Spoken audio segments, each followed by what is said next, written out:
common. You have a case during the Civil War. You have a case during the Korean War. And what's our case for next week, or next class, is a case during World War II. There are other cases in the book involving executive power which I didn't assign, but involves actions taken during the War on Terror, right after 9/11. All these cases share one thing in common. The president was trying to do something in a time of conflict. And those seem to be the only cases involving presidential powers that really get to the court. There are a few others for sure, but they usually come to the court in the context of some sort of war situation. And in these situations, a court has to answer a question. Does the president have the power to do X? Right? It's no different than Congress. We say, does Congress have the power to ban guns in school zones? Or does the Congress have the power to regulate wheat growing on a farm? Or whatever happens to be. Here, the question is, does the president have the power to, in this case, seize property, for example, or suspend habeas corpus?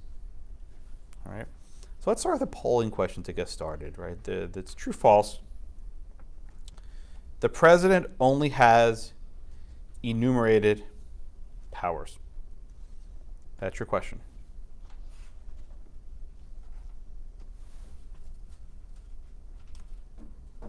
Okay. Oh, I didn't turn the thing on, sorry. There it goes, okay.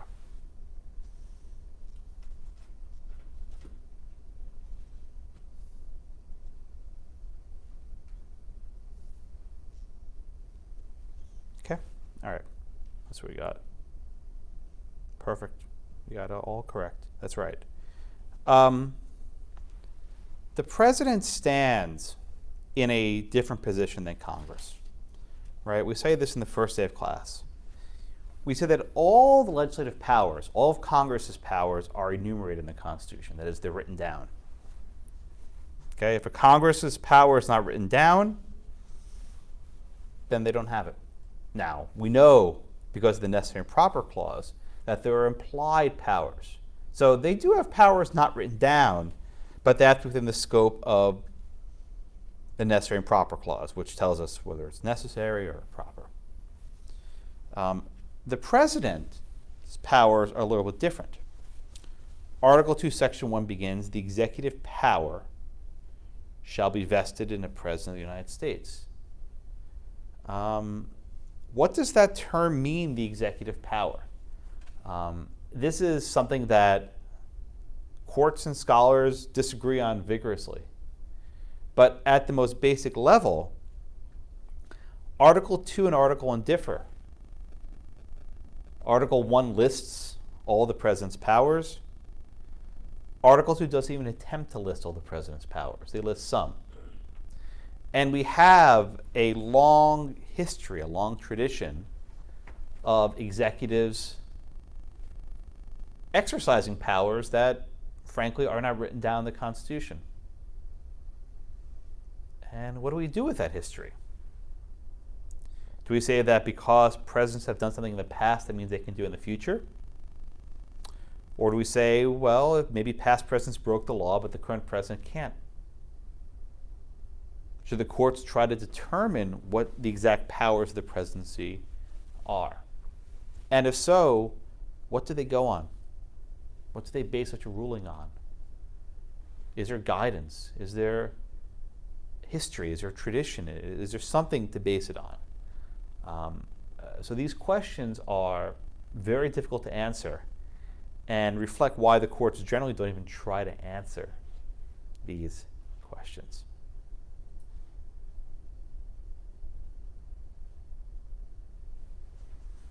Okay, is there any questions on the general flow of this class? Okay, so let's start. And let's start with the Federalist. And we often turn to the Federalist to consider what we often call first principles. Right? Before the Supreme Court mucked up anything in the Constitution, we had a debate about who this individual was, right? This idea of the president. Let's start with a basic premise, right? Lindsay, let me ask you this question. Why do we have one president versus, maybe a committee of 3, for example. It's easier to hold one executive accountable than to hold 3. Why? If you have just one person and they take action, it can be blamed on them, for lack of a better word. But if you have 3 people, they could shift the blame to each other, or maybe convince each other to do things they shouldn't be doing. Good. I'll give you a simple example, right? We've all had this. You're out with 2 other friends and you're trying to decide what restaurant to go to or what movie to watch, right? Okay.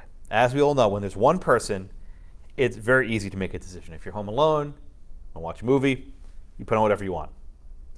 You have 3 people, it might take you an hour to find a movie to watch, in which case nothing gets done. Hamilton describes the need in the Federalists to have an energetic, vigorous executive. And the need for this energetic executive is so important because the executive has to respond to fast-moving events. If there's some sort of conflict or some sort of drama that comes up out of nowhere, having rule by committee will be ineffective. And not only ineffective, it could actually endanger the United States' well-being. That if there's some sort of foreign invasion, for example, and you need swift, decisive action, having 3 people come up with a decision might actually put the United States at risk. That they might not be able to come to a conclusion quickly enough. The sole executive, what's often called the unitary executive, uno, right, one, unitary executive, puts all that power in one person, whatever that power is. And that person can then make swift and decisive decisions.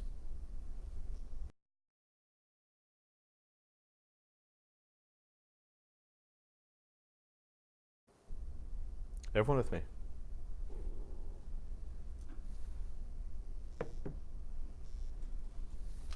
Okay. The second attribute that's important to recognize for the unitary executive is one Lindsay mentioned, which is accountability. When there are 3 people who are responsible for a decision and it goes wrong, someone screws up, it's hard to pin down who to blame, right? When things go great, everyone wants to take credit. When something goes wrong, everyone wants to pass the bill. And with multiple executives, it's going to be very difficult to actually determine who to blame.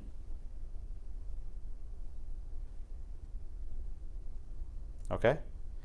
And so these 2 aspects, to have an energetic, vigorous executive who can be accountable, right, is why Hamilton, among others, agreed that in our republic there should be a single executive. In some states, they actually had 3 governors equivalent, right? They had panels, triumvirates, if you will.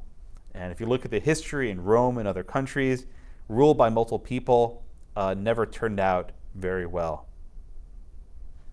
Okay? So you have a plus, right? The plus is it's accountable, it's vigorous. Right? Chelsea, what's the downside to vesting all of that authority into a single individual? They get to make the sole decision, whether it be right or wrong, or in the best interest or not. Yeah. All right. There's pros and cons. You then vest an enormous amount of power in one individual who may not be fit for office, who may abuse that power. Now, there are checks, to be sure, right? If the president violates his oath of office, he can be impeached. But that's a lengthy process. That takes time. And in the moment when there's a crisis that's occurring, a person perhaps can't be trusted exercises that power. Okay?